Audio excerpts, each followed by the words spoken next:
All right. So today for this board Ask Me Anything, we've run a couple of these at different times because, the board is spread across a number of time zones. You've got myself, Graham Gladley, Vice President of the Odoo Community Association. You've got Daniel, who has been on the board now for 3 years, 4 years. Probably most well known. Probably most well known as the author of the Odoo Development Essentials books, and then Virginie, of course, who we heard from today during our keynote. So yeah, this is your opportunity to ask any questions that you like. I guess I can kick it off for Virginie. Obviously, you chose to stand for the board last year. This was your first time standing for the board. What do you think that the benefits for you have been of joining the board, and how have you found your first year? Oh, wow. But it's been really nice. Actually, yeah, I've been delegate only for 1 year when I proposed myself as a board member, and I was really not sure about it. It was a little bit like, okay, I'm not a technical person, and I don't know a lot about OCA, so what could I do? What could I bring? But I talked a little bit with people after the OCA days last year. So I talked with Stefan and also with Maxime. And they told me, yeah, no, it's good. You can come and have bring a different profile on the board. And also you are coming from a small company. We are not Odoo partners. We work only with the Odoo community version, so that can bring a small, diversity. And I wanted to do what I could with my non-technical profile, and so I focused on the communication strategy. And what I found is that I discovered more about OCA, what is going on, what we do, and I just love OCA. And also what it brings me, and also my colleagues, it's like I have a direct contact with some of you guys on the board, but also I feel like I'm part of this community. And we've got, even last week, we had a big problem on the Odoo 12 stock moves, and we've got some talk with Alexandre Payol, and he directly proposed to talk with us to explain everything. And it's like we're in a big company together, and that's great. And yeah, I think I can contribute with my time, with my ideas about the communication, even if I'm not a tech person, and I hope it's useful. And that's it. I think just hearing your voice was enough to make the rest of the board turn up.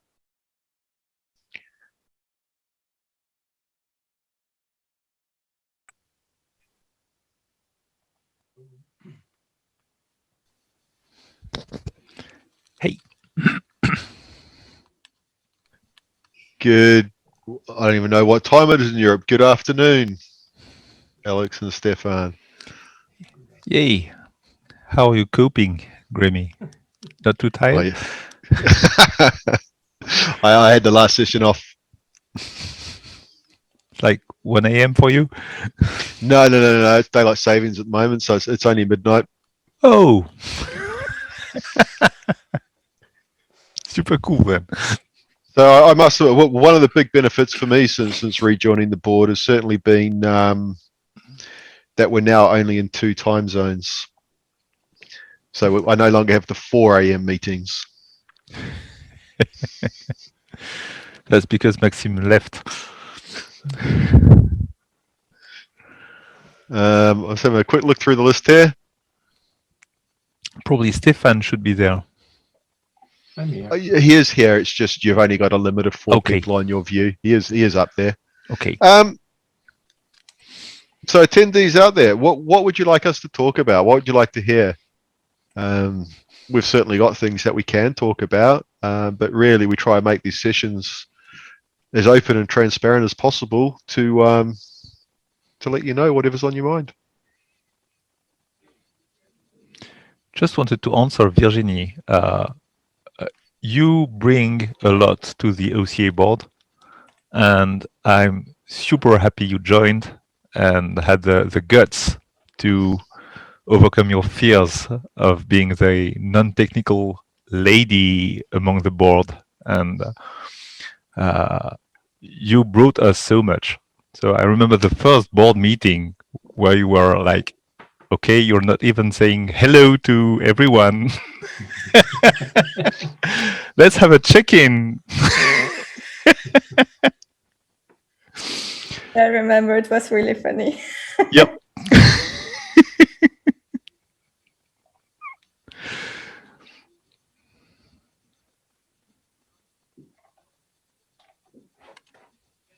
But actually, I have one of my colleagues is here in the room, and he had a question. I don't know if he will ask. Is it about the stock issues in version 12? No.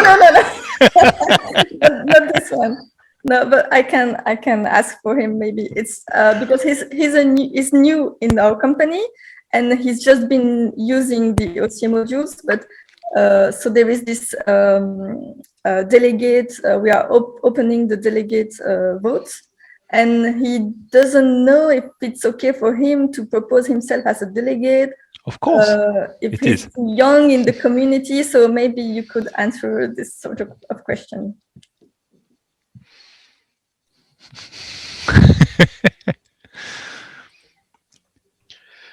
So the delegate application is it's run completely transparently. The members vote on it. Anybody is welcome to apply, and it's wasn't so long ago. We're still a pretty young organization that none of us were delegates, and there was no OCA. So even if you're in your first year, it's only, how long have we been around for now, Alex? 8 years?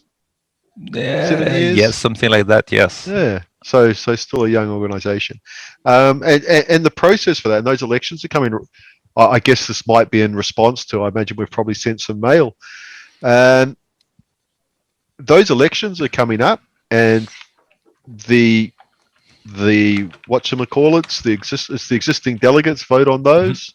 Yep. And there is effectively there is a pool that we try to maintain every year. In terms of numbers of delegates, and obviously people leave the community over time, and we bring new people in. So yeah, by all means. And also, and if you're thinking about running for the board, well, that's what I was going to say as well. Is that for anybody out there who isn't a delegate who thinks that they might want to apply for the board, then certainly you'll be wanting to get a delegate application in. Definitely.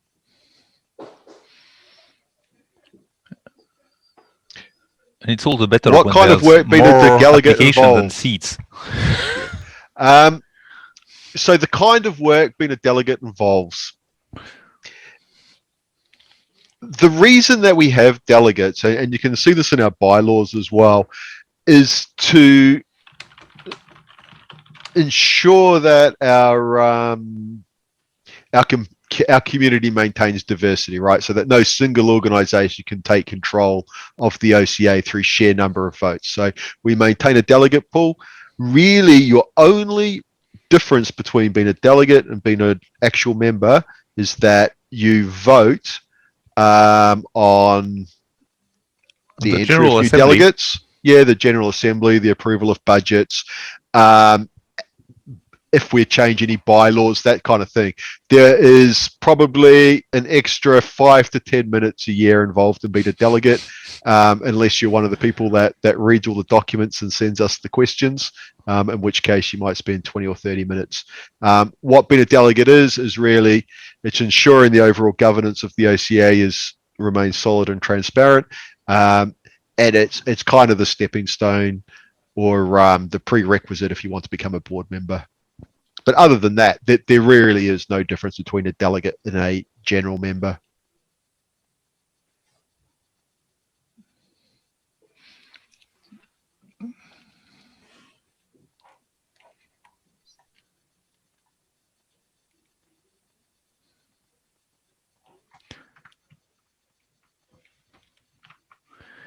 Yeah, maybe we need to read the questions aloud because they are only visible to panelists. So, Yeah. yes.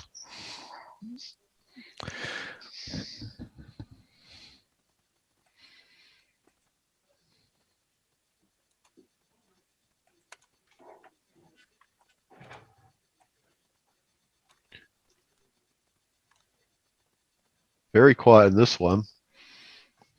That means Odoo hasn't done anything too bad to anyone this year. Otherwise, we'll be getting the questions about what are we doing about that. Have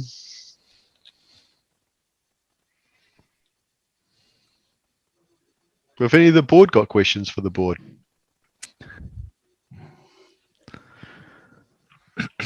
Boy, I hadn't thought about that one.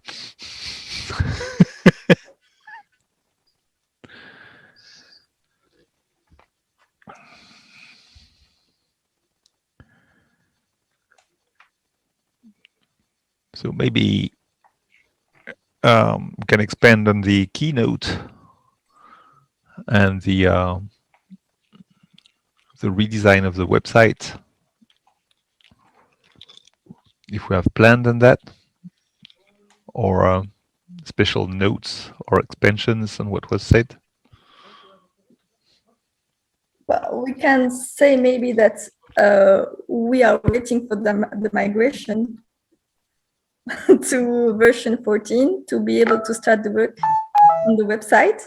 We can maybe also tell people that we were wondering if Odoo was the right tool to do our new website. That's been a debate inside the board. So I don't know if people want to give feedback on this. And also we will have to launch a new request for quotation to really build the new website. And that's why we will do this in next year. Yeah, the main issue with using Odoo for the website or not is the migration of that website and the effort that it requires to migrate this when we migrate the Odoo instance to the new version each year, because well, they don't change everything every year on that part, but sometimes they change the version of such and such library, and it becomes a real pain to migrate. Well, we've just got a great question, and it's going to be interesting to see the different board responses to this. So, do we have any plans for boosting the review process on the OCA repos? Things are pending for a long time. So, I might go last on this one. I want to see what everybody else thinks first.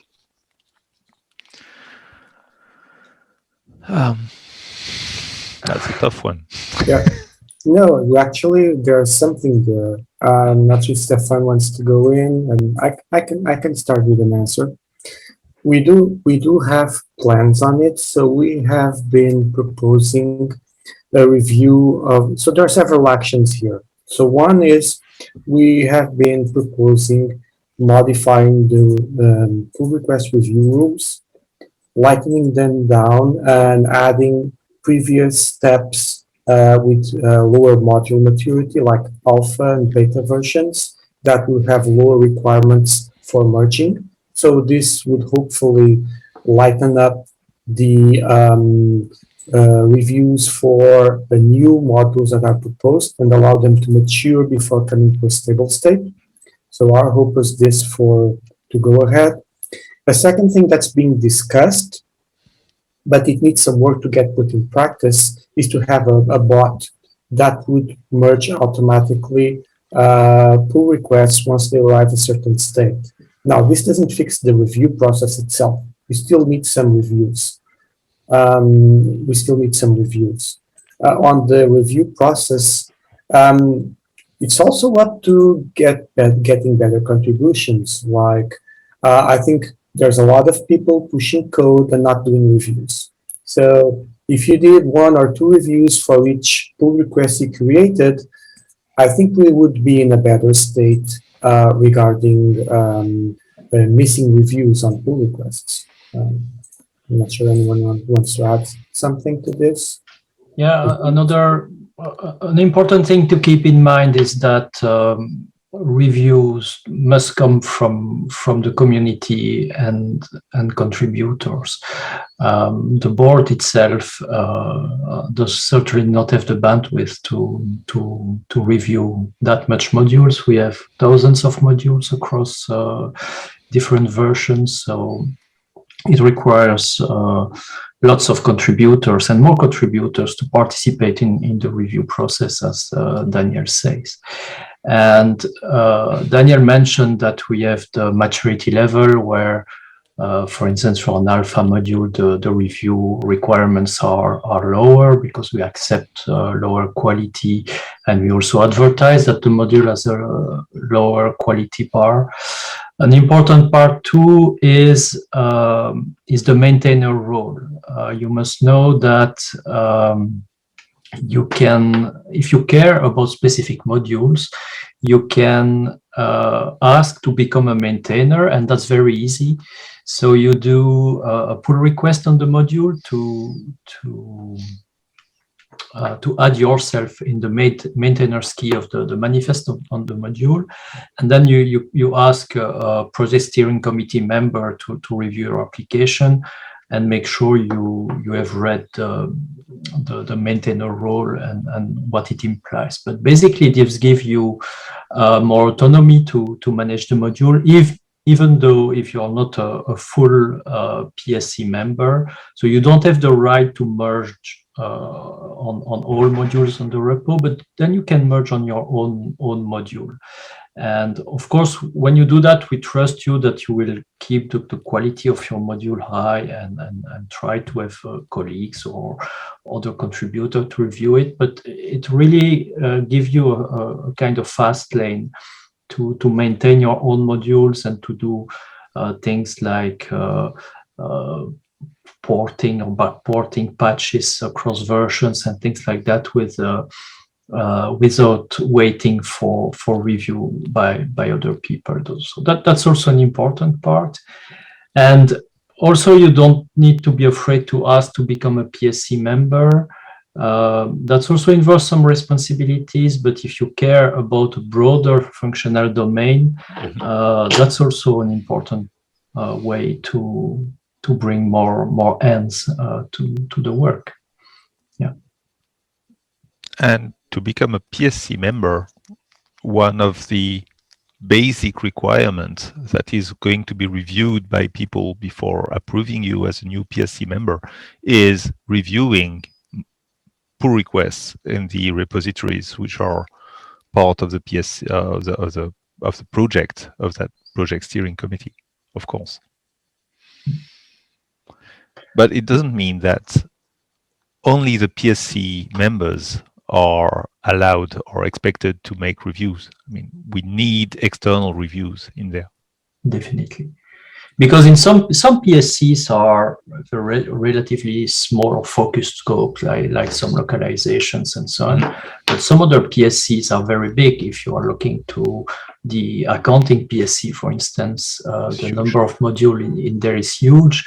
And it's not reasonable to expect PSC members to review everything that's going on in the accounting PSC.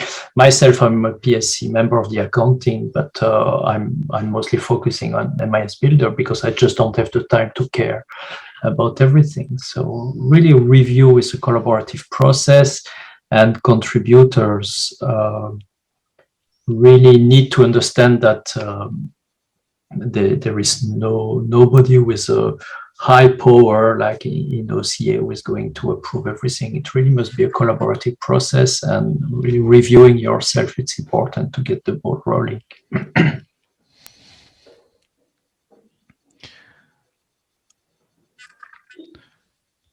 Okay. Yeah, I think from my perspective, I just second really what I guess the crux of my point is, and what Stefan was getting to, is that the only way to do more reviews is for the community to do more reviews. It's not something as a board that, if we were to count the number of open pull requests at the moment, I'd hate to think the number across the board. But We're going to close some open pull requests. well, of course, there's the new stale thing, right? And you do see that a little bit as well. But you know, it's hard, right? It is. It's a case of you need to have a PR that can be reviewed or is in a reviewable state. One thing I do feel that we miss out on a little bit with reviews, and I think this is where non-technical people can help in particular, is that the most useful reviews aren't technical reviews. They're functional reviews. They're people going in and trying the stuff out and doing it. And pretty much, provided that you've got a reasonable understanding of the functional domain, you can go in and test it out and give a review. It's static code reviews are of value, but nowhere near as much value as actually going in and testing out the functionality to see how it runs. Oh, should we move on to the next one? Yep. What about more sprints during the year to increase communication? Yep. Good idea. Yeah. Look, this is something the past 2 years which were difficult. Yeah. Absolutely right. I mean, we know that sprints are some of the best things that we can do. They don't work particularly well in an online environment.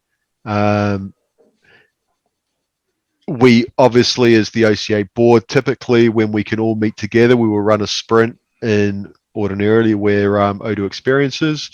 And we also, and this is really important, and you can always apply for this funding, we also have the ability to co-fund or assist in some other ways, either via advertising, marketing material, those kinds of things, for different either functional areas or communities to host their own sprints. So if you want to organize a code sprint, raise your hand, get in touch, and yeah, we'll promote it at least. Yeah, we can provide material to help organize the sprint, give examples of how it was organized in previous instances, promote it as Alexandre was saying. Yeah, definitely. We can definitely help with local events too.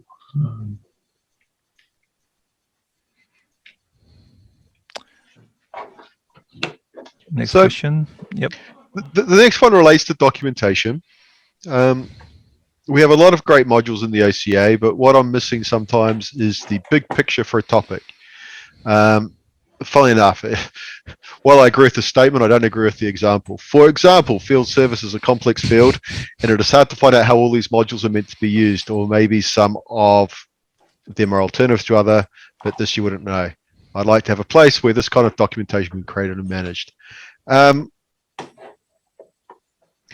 start on the field service side because actually that is quite well documented.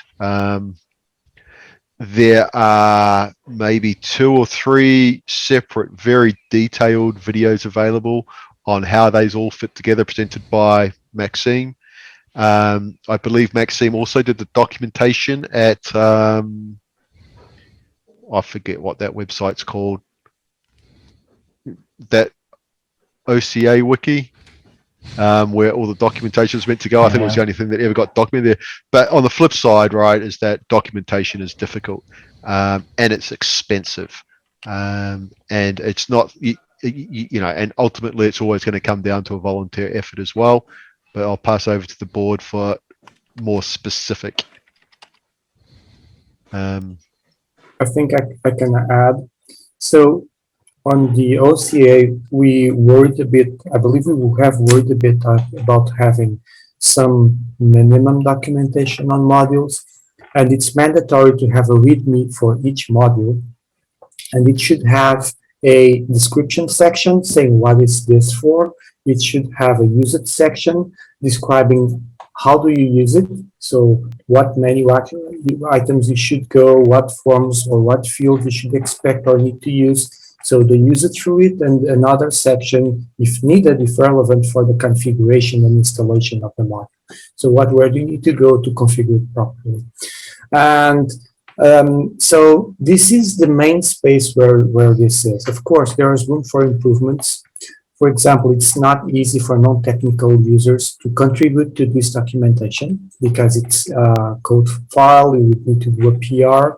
So You can do that straight from GitHub. Yeah, that's also true. The thing is, in my experience, for a lot of non-technical users, GitHub is an alien space. They don't even have account most of and they find it confusing. Pull requests is yeah. So it could be some training, but maybe there's some improvement space. The second thing, it's most of the time the person who writes this documentation. Well, it is a developer who writes these documentations. The developers who made the module are terrible at doing documentation of their own work. And so the description is not that good. What I've tried in my projects where we contribute new features is we get those the description, usage, etc. You get them on a design document before we do the development. So we try to do that. And usually when you're doing that, you're thinking about what the module should do, and you're in a thinking mode that's easy to write this kind of documentation. Maybe not the usage details, maybe do those afterwards. So this is a space we have. I think this hits a bit the point where we can make big improvements next, because good documentation on modules links directly with better contributions from functional people. And I believe that's the next challenge in the OCA. I think we've been successful. We are successful in the technical space. We need to do more in the functional area. And ERPs breed and live from functional consultants, not developers. So we need to do better in that space. So suggestions are welcome. And yeah.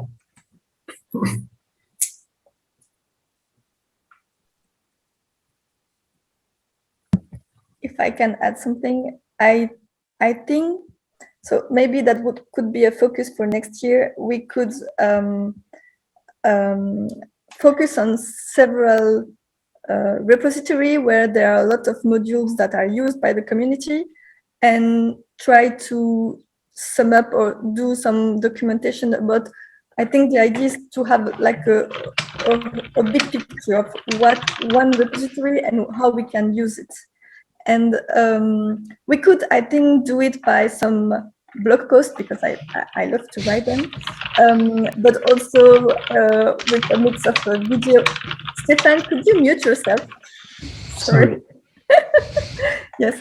So a blog post, a training session, even training session. I think during the year, if someone has a lot of knowledge about one repository, we could launch a session, live session, and explain how the modules work together and get more, focus on this.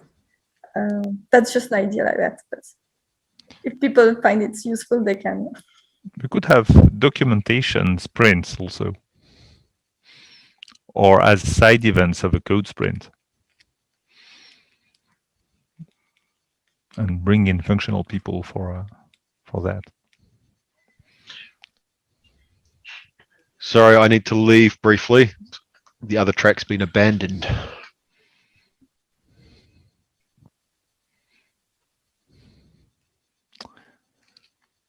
In any case, I think the time slot is ending, and there should be a lunch break now, and we get back all together at in half an hour. That's probably why the other session's been abandoned. Save me a trip. All right. Well, thank you everyone for attending. I'll just check we got any last questions we could answer before my 12:30 a.m. lunch break. No.